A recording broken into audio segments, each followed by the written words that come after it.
falar sobre a dispersão da população mundial e as migrações. No primeiro tema lá, que é a dispersão da população humana pelo planeta, eu vou citar um exemplo que é a questão do Homo sapiens. Esses Homo sapiens, eles se espalharam-se pelos continentes aproximadamente entre 160 a 190 mil anos atrás. Eles eram nômades e se deslocavam no espaço terrestre em busca de alimentos, assegurando sua sobrevivência. Pois é, nesse período o homem já migrava, mesmo que pela sobrevivência, através da caça ou da coleta de alguns frutos, mas a gente já praticava a migração. Então vamos entender agora o que são migrações internacionais. As migrações internacionais ocorrem quando um indivíduo deixa seu país de forma voluntária para residir em caráter permanente em outro país. Ela pode ser considerada também uma migração interna, quando há deslocamentos espaciais voluntários da população dentro de um mesmo país. Agora vamos ver a diferença entre emigrante e imigrante. O emigrante são aqueles que deixam seu país para viver em outro país. O imigrante são aqueles que chegam a certo país vindos de outro país, ou seja, aquele que entra. Então, para a gente definir isso aí e ficar claro para todo mundo, então dando um exemplo aqui no caso do nosso país. Se o brasileiro ele sai do Brasil para morar em um outro lugar, um outro país, ele é considerado um emigrante, ele está saindo para um outro país.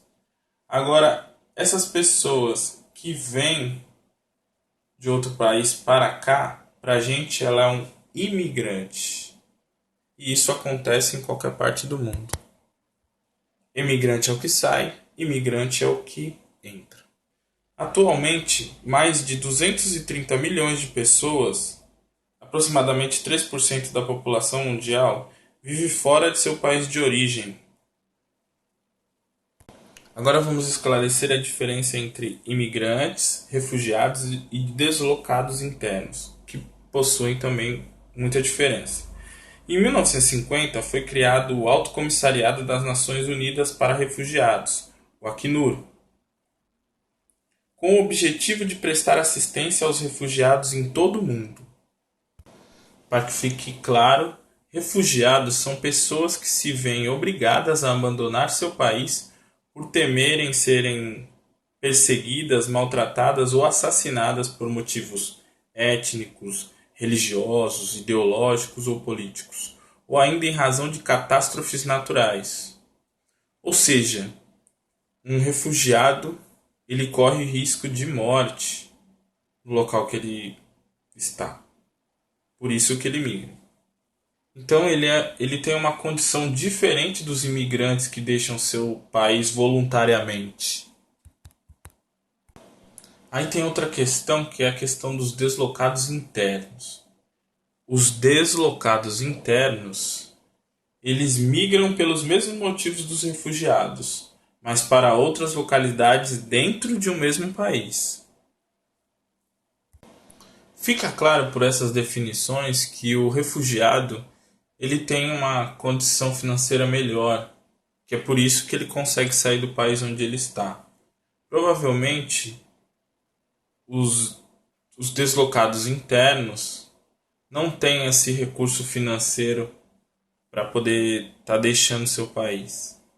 E por isso ele tem que migrar para outras localidades dentro do mesmo país. Nas causas dos movimentos migratórios, podemos destacar duas aí, que é as causas de ordem material, quando as famílias ou indivíduos migram em busca de melhores condições materiais de vida, ou as causas de ordem social e cultural, quando as famílias ou indivíduos migram de lugares com conflitos sociais tanto de natureza religiosa como política. Não se deve confundir um refugiado com um indivíduo que pode decidir migrar sem ser perseguido, por descontentamento com o regime político vigente em seu país, por não concordar com certas práticas culturais, etc. E não se esqueça, a imigração representa para o imigrante grande esforço de adaptação ao novo meio físico ou natural a que ele se dirige, como também ao novo meio social, político ou cultural. Ele vai ter que mudar ou vai ter que adquirir hábitos, costumes, instituições políticas, religiosas e valores sociais e até mesmo outra língua para se adaptar no local onde ele se estabelece.